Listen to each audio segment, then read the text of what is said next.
Oh, right. The other night we saw Top Gun Maverick.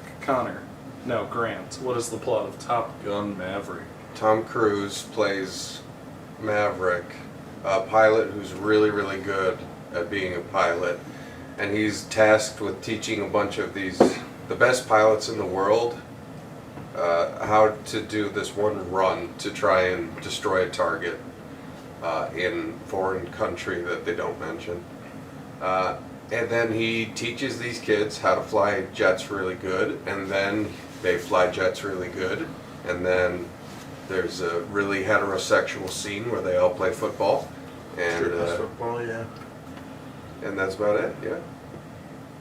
And then the movie ends with Tom Cruise running in a forest, and then almost dying, but not really, and then mission is a success. Spoilers. Oh, fuck. Spoiler alert. That's pretty much it. I don't know. I thought it was good. What did you guys think? I thought it was really fucking boring. Why did you think it was boring? It's because half the damn movie is just Tom Cruise sitting there. No, is it? Well, he's sitting in a pilot seat, yeah, but... No. There's like There's a a third lot of of this him on the movie is military like them base. flying around training. Yeah. And then the final mission, like, they set it up to be super exciting, and there's like some decent parts of the final mission, but for the most part, I just found it kind of dull, to be honest. I thought the training was pretty, exciting and all that shit. Yeah, I mean, it was reasonably well shot, and the cast was okay with Mr. Fantastic himself, Miles Teller, Right. and Tom Cruise, And Jennifer Connelly. Miles Teller's handsome mustache. Jennifer Connelly, who was not in the first movie. And Jennifer Connelly's handsome mustache. Jennifer Connelly did have a handsome mustache. I thought it was good. I liked the action was pretty on point. It was fast paced toward the end there, especially. The training scenes were really fun. It felt like a Michael Bay film and not one of his better ones. Yeah, I actually agree with that. Oh. Like, the action's kind of cool sometimes, but there's also, there's no good balance. Let me clarify. The movie either has moderately good plane action scenes, or the movie is Tom Cruise and miscellaneous people on a military base complaining about things. Let me clarify. It feels like a 90s Michael Bay movie, like The Rock and Armageddon era, when he was a little more hinged, but still like a lot more boring. It kind of reminds me of Pearl Harbor. Reminds me of Where it feels like a movie that would be from the 80s or 90s, which I know it's a sequel and trying to recapture that because nostalgia bait. this is a fucking grandpa movie. And it did. This is a extremely- movie that is designed exclusively for people who watched Top Gun in theaters when they were 20. Yeah. And Yes. it did extremely well. It grossed like $100 million on the first weekend.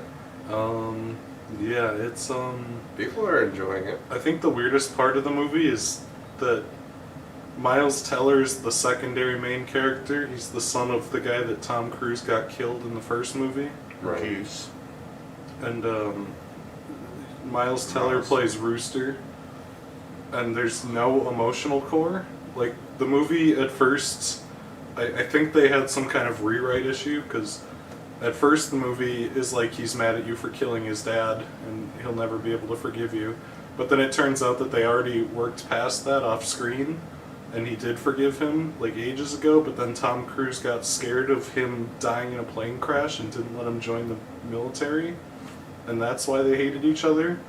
And they never have like a moment where they talk it out. They have like 3 scenes together, and then right before the final mission, Tom Cruise says we can talk about everything when we get back, and then they do the final mission, and they get back, and the movie immediately ends. And he's like, There's I'm proud of no- you, kid, and then he goes on a date with Jennifer Connelly, and it ends. There's no emotional core with the Rooster plot.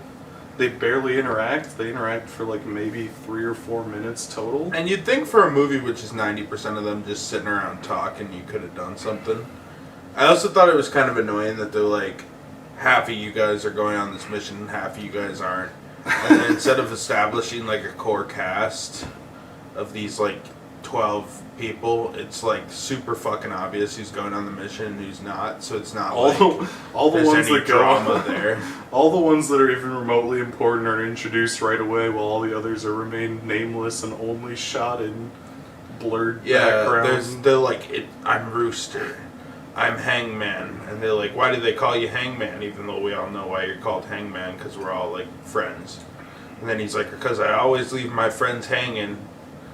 And then they're like, and then in the same bar scene, they're like, oh, and there's the other guys. Yeah, and they're like out of focus and in the background and behind extras. And everyone's listening to Boomer Rock. Yeah, everyone's listening to Boomer Rock. So, I don't know. I thought if you turn your brain off, you see these movies, they get a lot better. And this is the perfect brain turn off popcorn action movie that I've seen. The problem is there isn't enough action. There's a lot of action at the end. There's a little action at the beginning, and then the middle kind of. Also, the Val Kilmer shit was really fucking weird. Val Kilmer shit was fucking funny. For whatever So reason, they could only get Val Kilmer for a day or something. No. And so they made up to get around the fact that they only had him for a day. They said he had like super cancer and he couldn't talk, so Tom Cruise and Val Kilmer sit in a room typing on a computer at each other. And then Val Kilmer says one line, and then off screen Val Kilmer dies of cancer. Because Val Kilmer in real life has throat cancer and he can't talk so good. Is that true? Yeah. Oh. Well, still. Sorry, Val. So that's why why would they kill him off? Why not just say he's dead? You know? Well, the scene where he finally talks is really heartwarming when you think about that, because it's like, oh shit, they got the actor to heartwarming in the context of real life. In the movie, it's really fucking weird, especially because he immediately dies after. It's a heartwarming cameo to try and bring back some of these core cast members, but in the context of Val Kilmer's real world situation, it makes sense. In the context of the movie, it's really fucking strange. It's kind of like the ending of Furious 7. Yeah, it's exactly like that. That is. Except Val Kilmer's not dead in real life. They just killed him in the That's movie. what this movie should have been. It should have been Fast and the Furious with planes, but it wasn't. Yeah, They didn't do it right. They didn't do it right. It was like Furious 8 planes. Boring. Yeah. Yeah. I don't know. I liked it just because the action toward the end was a lot of fun. It reminded me of a sports movie, like, you know, where it's like, we gotta win the big game, except it was just a mission to Pakistan or Blow whatever. up fucking. No, it was uranium. obviously supposed to be Russia, but they couldn't say that. Or Korea. Look awkward. I'm sure that some version of this movie had them specifically state Russia before Russia invaded Ukraine in real life. Oops. Uh-oh. Because the second they get to the fucking snowy mountains, you're like, oh, okay, I see what's going on. I get it. I know what this movie was about. I'm I know what still... this movie was about 6 months ago. I really like that Tom Cruise managed to run in this movie about plane flying, and he ran a bunch in the woods, and I clapped when he started running. I didn't actually clap, but you know.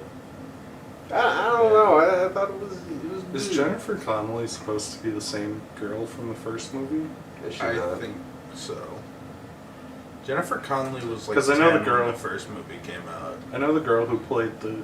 Because she was in But- fucking Labyrinth after Yeah. Top Gun came out, or around the Yeah. same time. So she would have been like 14 when Top Gun came out. Okay. Yeah, but I know the main girl from Top Gun got like really fat and disgusting, which is why they didn't bring her back and just replaced her with Jennifer Connelly. I didn't know if they're supposed to be the same character. There is this pre-established Just supposed to. history with them that we either don't see or we did see, but she was recast. It's kind of hard to tell Yeah. because I've never seen Top Gun. I didn't either. Yeah, me either. Shit. I'm really glad they showed that scene in the middle where Goose died because I didn't know that he died. I knew one of them died. I thought it I was knew Iceman. someone died. I thought it was Val Kilmer who died. No, so I it knew was good I to knew know Val it was Kilmer Goose. didn't die because the only thing I know about the movie is that part where they shake hands at the end because they do the mission together or whatever. The movie opens with And then Danger someone Zone. died. By The the way. movie does open with an unrelated montage of fighter pilots taking off while Danger Zone plays. And it was, I liked it. I like that they played Danger Zone. Shut up. Yeah, I admitted to. I thought I never seen the movie, but I had the Top Gun tape in my first The car. cassette. I had the Top Gun cassette in my car, so I'm nostalgic for Danger Zone, so I was happy when they played it. I feel like it's some of this is fan service, obviously, Yeah, but it's pretty much all I mean, fan service, but it feels it like. was done okay. It wasn't like egregious. It was a fine boomer movie. Grant Newkirk, Yeah. would you recommend Top Gun Maverick? Yes, because like I said, some of the action I just really liked, and I thought Tom Cruise was having fun in the role. He clearly enjoyed going back to the character, and I just liked watching it. Connor, what about you? Would you recommend it? I would not recommend Top Gun Maverick. I'm sure if you have seen the original Top Gun, you're a fan and you're 50, you'll like it. But as an outsider to the Top Gun franchise, I didn't get much out of it, and I just kind of found it boring. So, Aiden, would you recommend Top Gun Maverick? I love funny Scientology man in the Mission Impossible movies. This is nothing like that. He doesn't have any physical stunts. He's not almost killing himself. He's not climbing buildings. If you're old enough to get the breakfast discount at Denny's, you'll probably love this. Otherwise, it's watchable and passable, but I don't love it enough to give it a hearty recommendation. That's kind of middle of the road, all of this, because we got one up, one down, and one kind of level. Yeah, I'm mid. It's mid. It's a mid movie. I'm probably leaning towards mid, too. If you watch the trailer more than once, you'll love it. Danger Zone. Play it. Play it on the outro, quick. I will get copyright striked.